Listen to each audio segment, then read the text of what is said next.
Bölgələrdə əlbəttə ki, məşğulluqla bağlı məsələlər əsas prioritetlərdən biridir.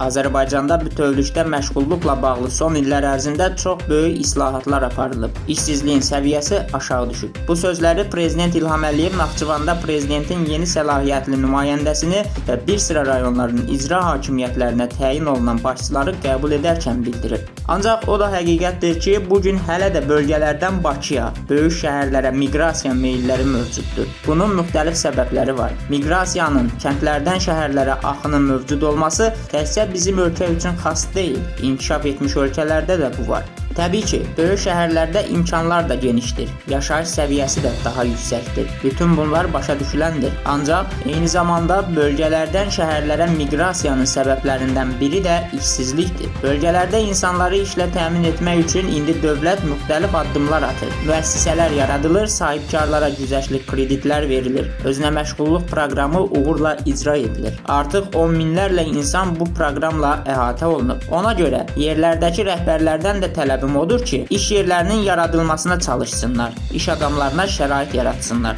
Təbii ki, onlara dəstək vermək lazımdır. Çünki yerli istehsalının inkişafı həm məşğulluq məsələlərini təmin edir, eyni zamanda yerli istehsalı da gücləndirir. Kənd təsərrüfatı və turizmlə bağlı son müddət ərzində dövlət xətti ilə bir çox önəmli addımlar atılmışdır. Bunu daha da genişləndirmək lazımdır. Xüsusilə turizm üçün cəlbedici olan bölgələrdə bu bölgə iqtisadiyyatının kənd təsərrüfatı ilə birlikdə əsas amilini təşkil etməlidir. Dövlət başçısı əlavə edib.